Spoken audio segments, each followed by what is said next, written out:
एक निश्चित दिन पर एक महिला जो 3 युवा लड़कों की मां थी ने अपने पति को खो दिया। वो बहुत दुखी थी। स्वाभाविक तौर पर इसके बाद वो 3 बच्चों को ही अपनी जिंदगी मानकर चिपक गई। लेकिन 1 साल बाद सबसे बड़े लड़के की भी मृत्यु हो गई और कुछ ही समय बाद दूसरे लड़के की भी मृत्यु हो गई। अब वो अपने प्रिय जीवन की खातिर अपने इकलौते बच्चे से चिपकी रही। लेकिन कुछ ही समय बाद इस लड़के की भी मृत्यु हो गई। ये सहन करने में असमर्थ होकर वो छोटे लड़के का शव लेकर गौतम बुद्ध के पास गई। उसने कहा, आप सारी आध्यात्मिकता, आप जो भी बात कर रहे हैं उसका तब तक कोई मतलब नहीं है जब तक आप इस लड़के को जीवित नहीं कर देते। मेरे पति की मृत्यु हो गई है और मैंने किसी तरह उसे सहन किया। मेरा पहला लड़का मर गया और फिर दूसरा भी मर गया। मैं फिर भी रुकी रही।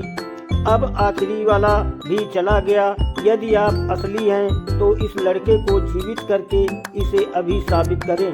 गौतम ने महिला की ओर देखा और जान लिया कि इस उत्तेजित भावना की स्थिति में वो जो कुछ भी कह सकती है या कर सकती है वो सफल नहीं होगा।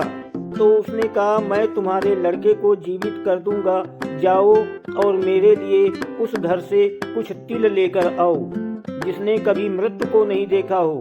लड़के के शव को लेकर महिला घर घर घूमती रही उस व्यक्ति की तलाश में जिसने कभी मृत्यु को नहीं देखा था। पूरे शहर में घूमने के बाद उसे एहसास हुआ कि वहाँ एक भी घर ऐसा नहीं था। फिर वो रुकी, उसे शरीर के साथ जो करना था वो किया, वापस आई, गौतम के सामने बैठ गई तो जीवन भर उनके साथ रही। बुद्ध की मृत्यु कैसे हुई? बुद्ध की मृत्यु जहर देने से हुई। उनके खाने में जहर था और इसे खाने के बाद उन्हें इस बात का एहसास हुआ और उन्हें पता चला कि वो इसे नहीं ले सकते। मेजबान ने पहले बुद्ध को खाना खिलाया और उन्होंने उन सभी भिक्षुओं के लिए भोजन तैयार किया जो उनके साथ थे। तो उन्होंने कहा, आपने मुझे अद्भुत भोजन दिया है, मैंने उसे खाया है, लेकिन मुझे नहीं लगता कि मेरे शिष्य इस भोजन को पचा पाएंगे। मैंने जो खाया है उसके आतिथ्य से आप संतुष्ट होंगे, इसे मेरे लोगों को मत खिलाएं। तो वो नीचे चला गया और वो मरा नहीं बल्कि बीमार पड़ा हुआ था। शिष्य एकत्र हुए इसलिए उन्हें उनसे बात करनी पड़ी और इस बारे में मार्गदर्शन देना पड़ा कि इसे कैसे आगे बढ़ाया जाए, क्योंकि उनका अप्रत्याशित अंत हो गया था। वो कुछ वर्ष और जीवित रहता। वो उठ बैठ नहीं पा रहा था, वो लेट कर बोल नहीं सकता था, इसलिए उसने सिर्फ अपना सिर टिकाया और बोला।